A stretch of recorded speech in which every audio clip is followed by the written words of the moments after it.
Charlie King. Mom is having completed nursing training. Mary Todd Watson has a daughter, Charlie Ann, and they live in Fayetteville. After 1997, I used the money from Margaret's estate to obtain computer equipment, and in 1999, I'm on shore. In our trips to Europe, we just collected family data. One of the cousins we saw every time was Gabrielle. Brenda. We have her sister in every one of our visits. In 1985, we visited us in Tully and Congress. About 2001, she emailed me. She compiled 10 generations of respect and ancestors in Germany, and we have exchanged data several times.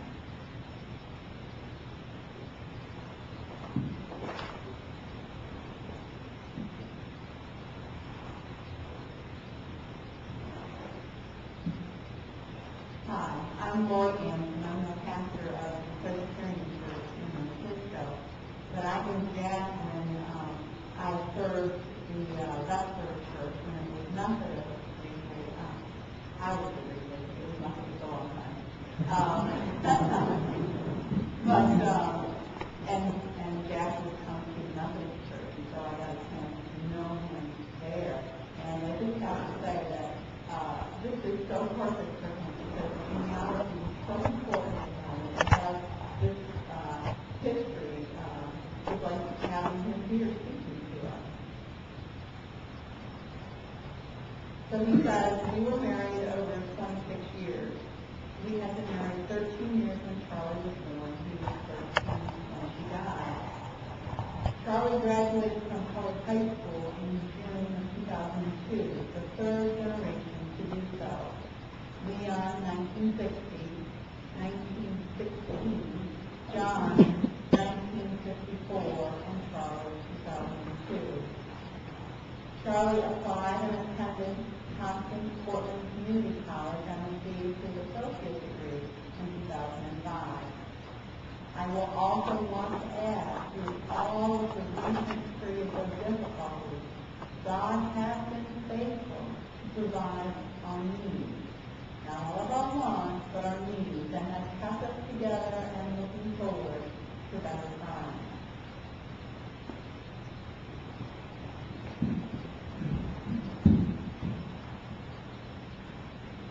I felt I was fortunate and blessed to be able to work with John and Charlie the past few months when Jack did get sick.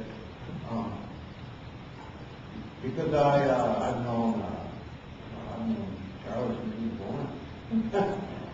known Jack since we were married, and he was married, and so it's and being a part of the denomination as he was. So I've met him on all sorts of things, but the one thing that has always impressed me is genealogy was important, but I truly believe the bold letters are important.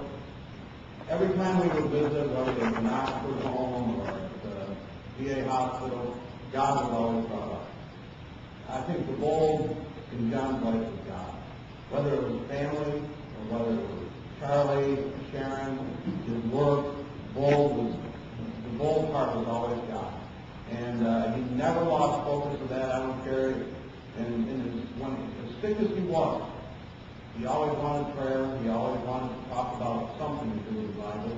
He always wanted to be involved in some kind of a Bible study, whether it was in a church or in Vesper or the internet church or whatever, because he truly believed that God had something for him. I don't think we ever figured out every way that God has touched Jack's life.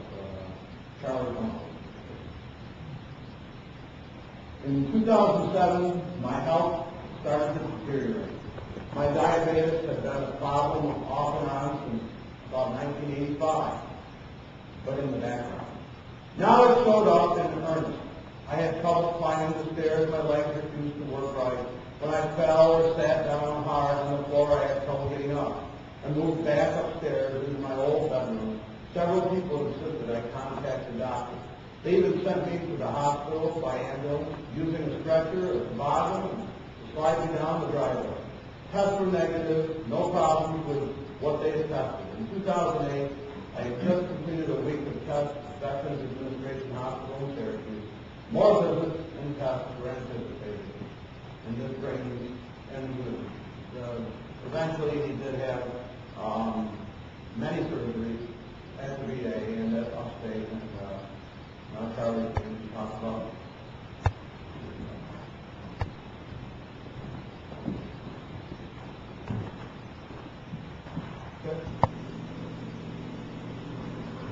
This concludes the portion that was written by Dad. The doctors believed about Memorial Day, May 26th, Dad had a heart attack. Friday, May 30th, Dad had heart surgery. He spent the last months in recovery. We had just had a meeting in December 17th, which gave us promise that if Dad continued to improve, learning to walk and able to move himself around, he could be home in less than 6 months.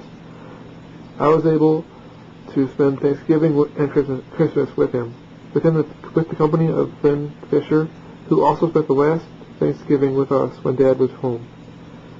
New Year's morning at 4 a.m., I received a call from James Square informing us that he had been sent to St. Joseph's Hospital. I called the hospital about 10 minutes later and learned of his death. I had a dream the day before Dad died. Mom came to Dad at James Square. Dad was excited and showed her around to his roommate and the building. Mom seemed to get younger as the dream went on. This dream fills me with promise. They are together forever. They are happy.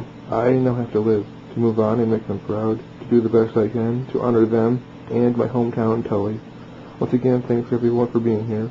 I'm not alone because I have so many wonderful people watching out for me. I have faith that God has a plan for my life. Everything has happened in such a way that I can only see God's plan at work. At this point in my life, if Dad had died last year in December, the pieces were not in place. This year, this month, they are. I was given these last months to say goodbye. With Mom, we had Disney World. With Dad, I was given the holidays. New Year's Day is a good day for me to remember my father. A day of new and a day of change. A day of history, which is something that Dad was all about. Every year, the world would take a day to remember him.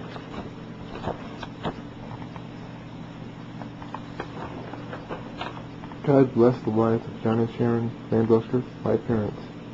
May I continue to make them proud. May we love each other as God loves us. We are each a part of a greater story. We are only a page in the larger plan. There's no good or bad, only confusion. Lead us out of confusion and into clarity of mind and body, so that we may understand our part in the world and why we exist. Thank you for the lives here today who exist in part from me, for the lives who have come and gone before me, and for the lives who have yet to come. Amen.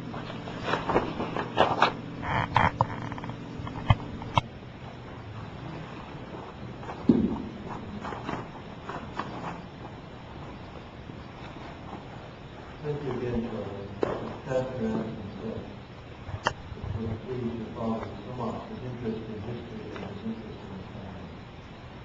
We gather today in the presence of the God of life, whose living spirit nourishes us, comforts us, and gives us hope. At the same time, we know that all things pass, that all that lives must die, even that which guides us and makes us whole. May we also know this gift from God, that all that He tries is lent to us, and the time comes when we must surrender even that which we love beyond words. Let us think briefly on the life of Jack Van Buster